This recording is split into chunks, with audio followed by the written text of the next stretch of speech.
Hey, and welcome to the Building Community Podcast. It's a show for people like you who know that success depends on relationships. That's why this season, we focus on success through connection. We talk about connecting deeply with people in our circles, at work, and in our personal spaces. And we also shine the light on ourselves so we can better connect with our priorities and goals to be our very best selves. I'm your host, Simone and Poetscher, and I've been helping people build connections for over a decade and a half. Ready for it? Listen in to learn about connections that help you thrive. If there's a person who knows about creating caring cultures in organizations, it's Marie Gill. Marie's the community leader of the Flourishing at Work network. She's also the co-founder of Flourishing Collective.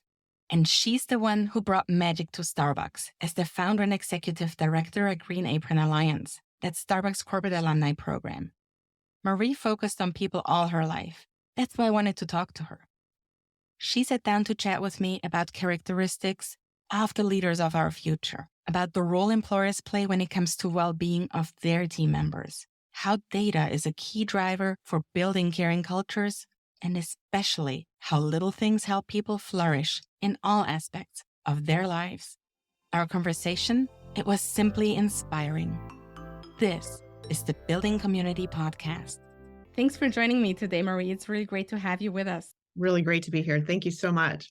Marie, I'm truly excited to bring this conversation to our listeners, in part because I truly relate to what it is that you do. You're on a mission to help people flourish, and that's a mission that also reflects mine with Thrycon, with Thriving Connections Globally. And you talk about flourishing, and that word flourishing is often used synonymously to thriving. And throughout your career, you've done a lot of different things to impact others. You've worked with Starbucks and initiated the Starbucks Alumni Association called the Green Apron Alliance in 20 countries with over 30,000 members all over the place. Tell me what it is that drives you on a personal level. What is it that fuels you? That's such a great question. I've always been very focused on finding justice and fairness with people in my life, but it's translated into a commitment to building communities. I realize that, as human beings, we all need to lean on each other. There's so many things about life that just go better and go easier and go happier when you can tap someone on the shoulder or be just side by side with someone. And so for me, building communities and building connections and networks and people around me are very important. So that's why I work so hard to lift up this opportunity for our Starbucks alumni group. But I translate that energy and that focus and that sense of purpose into helping companies create well-being and community focus within their employee populations. And all those individual humans need help. We've seen this immense awareness of community. People are talking about it much, much more in the last few years. What it means in our lives, how togetherness, this being seen, this being heard, this having a place that we belong to, how that impacts us as individuals. What is it specifically that community means to you as a person, aside from the Starbucks alumni community, aside from the communities at organizations? What role does community hold in your life? Yeah, so community for me is defined in a variety of ways. One, it can just be your really close-knit group of friends and family and people that are around you. I also look at the multiple types or different types of communities I'm part of. I'm part of the Starbucks community. I'm part of the Pacific Northwest community. I'm part of all these different shapes and types of communities. But throughout all of them, I want to make sure my engagement as a community member is one that is purpose-filled and also committed to lifting up others. I think if you think about embracing community in all of its different forms, you start to recognize your ability to impact positively. I want to make sure I'm focused on bringing the best out of everybody I'm with, and it just comes out in this concept of community. Yeah, I mean, community is truly individual to us. Like you said, each and every one are part of multiple different communities. The big question that we see now being discussed is, what role can organizations, what role can employers play when it comes to community for their team members, for their employees, for us as individuals? And you've done a lot of work on that, looking at the ideal workplace with Florence Collective. Do you want to tell us a little bit about what you do there? Sure. So at Florence Collective, we are committed to using data to help drive decision making from the lens of the workplace. We start first with data of how well your people are doing. And then the real magic comes when we partner with our Harvard ecosystem to connect the data that we have discovered and uncovered in partnership with these companies. And then we work with team leaders, whether you manage one person or 100 people or 1,000 people. Your unique approach, your unique needs are going to be really specific to you. And so we help you map interventions that will help you and your team through this idea of being a human first, put your own oxygen mask on, and now you can be able to help others. So basically, you're going into organizations, helping them assess their own health and well-being when it comes to employees and culture. Yes. And then you're going to advise them what type of tools they can bring in, what type of methodology, what type of new programs or services they can introduce, so to be a better organization for their team members, so to make a bigger impact, not just internally, but also outward facing towards clients, towards customers, towards the ecosystem that's out there. Absolutely. Yeah. And it's not just introducing something new. One of the most exciting things that we see with some of these companies is with their data, it literally creates the context for them to reintroduce or re-empower their people with the services and programs they're already providing. So one of the domains that we look at is financial material stability. And almost every company out there has some form of savings or retirement programs like 401k or stock options, that kind of thing. And for a lot of companies we talk to, they're like, well, we give those things to everybody, but not everyone's taking advantage of it. Well, when you frame it in the context of we care about you, we understand that you're not doing well or that you need support and help, here's a way for us to help you. Now, suddenly, all those things like the EAP, the employee assistance programs, the hotlines for mental well-being, the yoga sessions that are offered at lunchtime, all that stuff now becomes part of the context of we care, we want a healthy, thriving resource, and we want to help people. And so it helps companies better use the great things they've already invested in. And it's through that lens of let's get the data, let's really understand, deeply understand what your people need and look at it through the team leader level. And now for each team leader, let's co-create the interventions that are needed to help them. So we're talking about financial health, we're talking about physical health, and we're talking about mental health initiatives that we see in organizations.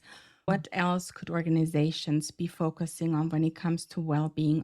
We are deeply embracing the work of Dr. Tyler Vanderwill from the Human Flourishing Program at Harvard University.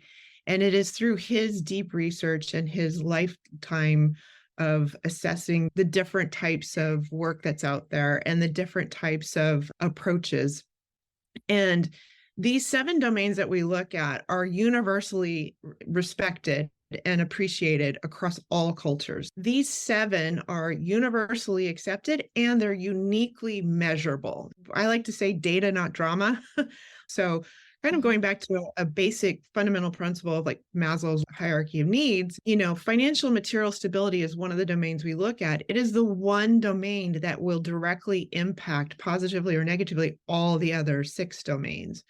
It makes sense. If you're struggling on being able to put food on the table or wonder if rent will be paid next month, it's hard to say you're flourishing if you're just struggling with that weight, right? It's hard to have close social relationships. It's hard to stay focused on your overall happiness and mental well-being if things are constantly working against you. And so it's through the assessment that we put out to these organizations that allows them to literally look at key drivers of each of those 7 domains to understand where specifically should we focus. We want to sit with that team leader, not the CEO and not the head of HR particularly, but in concert with that team leader to say, here's what your team level data says. Here's what your daily life, your daily work structure looks like. How can we help you come up with what you need? And so for big companies in particular, this idea of like peanut buttering the resources across everybody, you all will benefit from this. It doesn't always work. And so they come back and say, gosh, the uptake on that app was really dismal and we spent all this money and see, no one Mhm, cares. We tried. But if you actually co-create with that mhm. team leader, you might find that the head of customer service has a really unique recipe of interventions compared to the resources coming from another team. So it's all customized based on what you need and what that company's data points to. So, what we see in organizations, especially here in the United States, that's a bit different in Europe, is that individual approaches are having the most positive effects. It's not a Yeah. one size fits all anymore. It's not a program for the entire organization for all employees. It's going deeper. Mhm. It's having those conversations, as you're mentioning, with our team leaders, but also further down to the level of the individual to see what do different groups with similar characteristics in an organization, what do they have in common? What are their needs? So let me ask you, Marie, when it comes to employee well-being, what are the roadblocks that you see in your daily work? I'll just start with the very first part of where we like to start is if we don't have 100% commitment to taking on this endeavor at the very highest level of the organization, it's really hard to get anything done. It's hard to work with a mid-level manager who says, I'm committed to helping my people. But if they show up for work and don't have the budget, don't have the time, don't have the attention, and most importantly, if what they're saying is not reverberating throughout the rest of the organization, it's going to sound really hollow. It's going to sound really unauthentic. And so companies that are committed to overall well-being and true workplace transformation have to look at this as like we're all in. We're looking at it from the very top to the very bottom, and we're holding everyone accountable to achieving this shared goal. What we're trying to commit to is a caring culture. Those that are striving for the highest levels of maturity recognize that the commitment internally of creating a caring culture is priority, but the aspirational goal is to be able to extend their impact externally. So, working with governments, working with communities to influence policies that help their people thrive is really important. And so a lot of companies we work with are saying, we're all in, we're going to work on this together. We know we have this huge investment, this huge lift to get the internal caring culture created, but we aspire to being able to only work with other companies that will provide goods and services to us that also share this goal. We want to work with the local governments to make sure policies are in favor of achieving this goal. And it just now says that not only is it a pebble in the pond and reverberates through, now it's a massive boulder splashing in, and it really impacts a lot of people. We're talking about a very, very big effort here. This is not Mhm. something that a lot of organizations, a lot of CEOs are willing and able to tackle. What is, in your opinion, in your experience, one of those reasons why a CEO would go there? Where do they see the ROI of those efforts? Because we're not talking about a 1 month, a 1 year effort here. We're talking about a longer process over many, many, many years, and it needs to be throughout the entire fiber of an organization. Yeah, so a lot of what we measure, a lot of what we're striving for is also in parallel to other ESG efforts as well. So if you think about the environmental sustainability and global impact, companies have to think about long-term supply chain requirements, long-term revenue generation, right? A lot of that is benefited by having a sustainable workforce, a group of people that are mission and purpose focused, that love what they do, are happy as individuals. that don't worry about childcare at home, that don't worry about paying rent. When workforces are able to show up and be their whole selves, then everybody wins. I think a lot of companies are starting to recognize this. If we work together, we can definitely get there. There's a couple of things that give me a lot of hope, a lot of reasons why I roll out of bed is I see the influence of workers today. A lot of young people are being very open and very direct about what they need in their life and how they want to show up and who they want to work for and why they want to work there. I love that. I think it's great. Keep pushing on that. And at the same time, these CEOs and chief people officers and leaders of these companies recognize that's the next generation of workers coming in. And the old school and the old ways of doing things don't work anymore. And there's a lot of financial reasons why they need to do that. There's a lot of longevity and sustainability issues that are tied to that. And so how do we get all of them on the same page? And it's through the lens of data. The data says this, therefore you need to do that. And that is having an impact one company at a time, one person at a time. It will make a difference. I go back to it takes a village. If there's a bunch of people doing it, all of a sudden it's going to be a big difference. Well, we see the shift in employer branding. A lot of organizations put more focus, put more resources on that now. And not only because it's a bigger effort now to attract top talent, but they're also having this big challenge of retaining talent. We want to work for organizations that reflect our own personal values, that reflect where we want to be in life, where we want to go in life. I think that in the old days, we put up with a lot. We just kind of went through I need this job. I need to get the paycheck. I need to just show up. I need to do what I got to do. But now we know what leaders of the future need to look like. And quite frankly, I think there's a lot of people out there at those leadership levels saying, I'm not necessarily the right person for this role anymore. I need to make way for the next generation of leaders.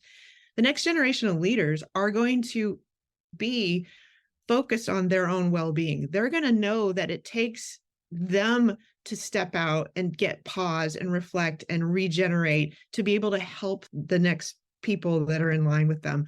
They're going to be very purpose driven. They're not going to just show up to cash a paycheck. They're going to show up because they truly believe they can make an impact, that they can do something differently. And so leaders of the future are going to look and sound a lot different than what we've been used to. And I think it's in that collective that they're going to lift up the companies they work for. They're going to create those caring cultures, and they're going to set a level of expectations for the next generation to demand more. I totally can support this. The leaders of the future are people who support others in the organization.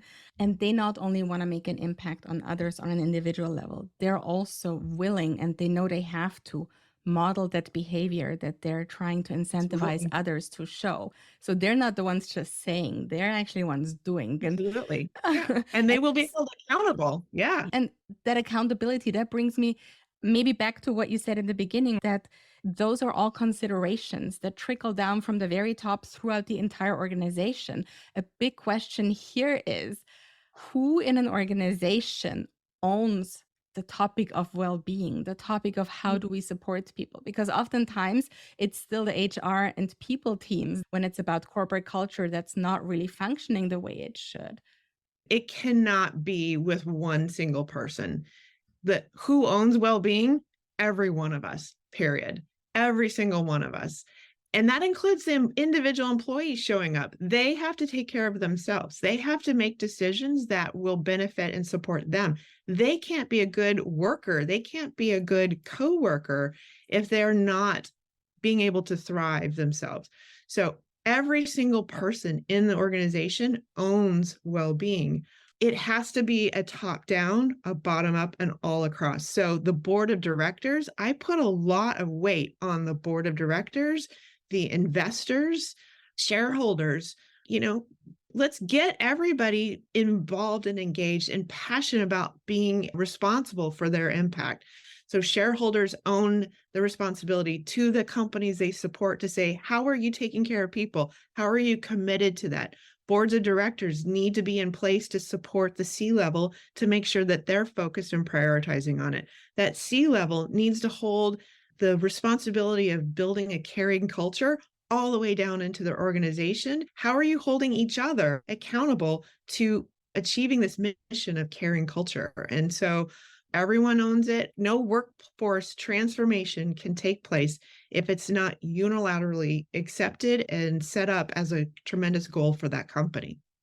If every one of us owns responsibility for our well being, how can we foster a culture of trust and inclusivity? Because if I'm not doing well and I'm the one who's speaking up, how can I be sure that I get the support that I need in my organization instead of Yeah. being made the black sheep, instead of being looked at, instead of a finger being pointed at me or me just being pushed aside? What needs to be there in organizations? What needs to be in place as safety mechanisms, as a framework for us to actually facilitate what we want to see in the organization? I bring it down to the power and influence of that team leader and looking at what does the leadership of the future need to look like.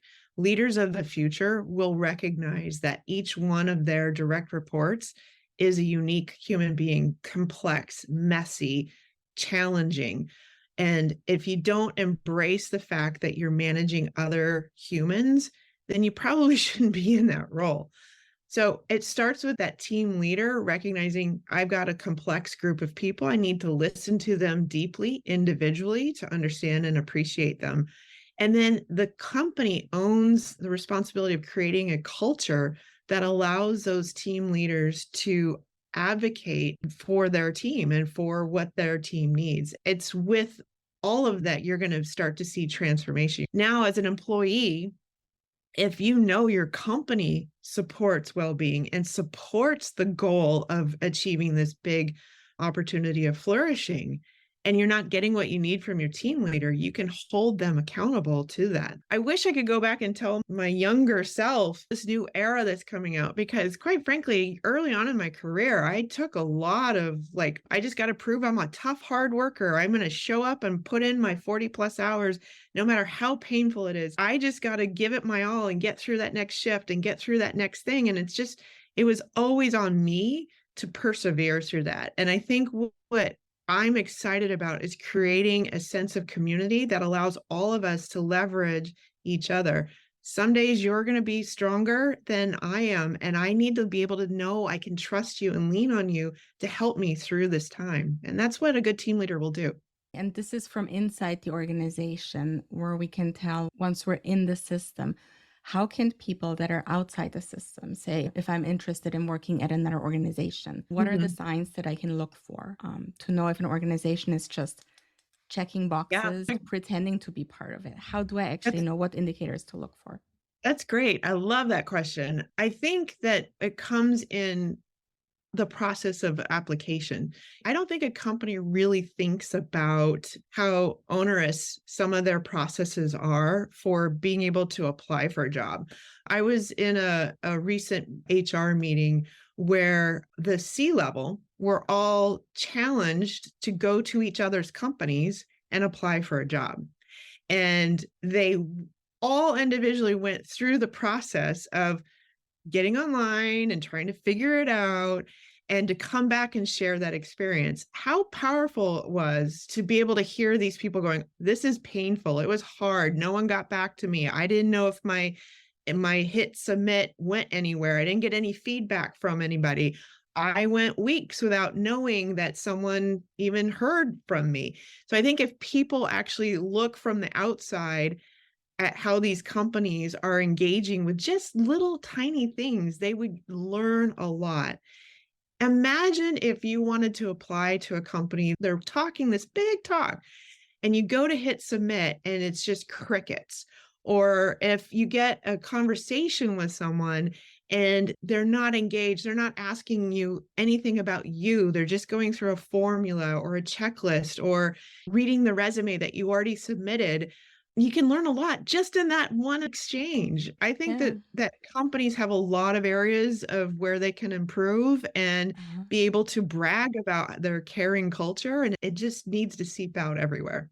I like this thinking of when you're talking the big talk, I can just go and look at the customer experience that the organization is providing to me and kind of relate that to the employee experience I can potentially expect there. So those CEOs, those C-level executives that apply to the other organizations, have they changed anything after they've gone through the experience themselves? Yeah, I think there was a renewed energy around getting much more clear about where technology can actually help and where does it hinder.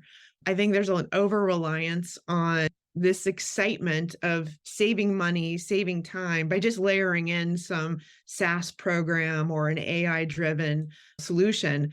But at the end of the day, it's a human trying to connect to a human. And if there's a bunch of noise and stuff in the middle, it's not going to go anywhere and it's not going to be really fruitful. It really comes back down to communication. It comes back down to listening. It comes back down to letting each person be an individual, providing the framework that they need so that they can flourish, and asking people what it is that they actually need instead of offering one umbrella solution for everything.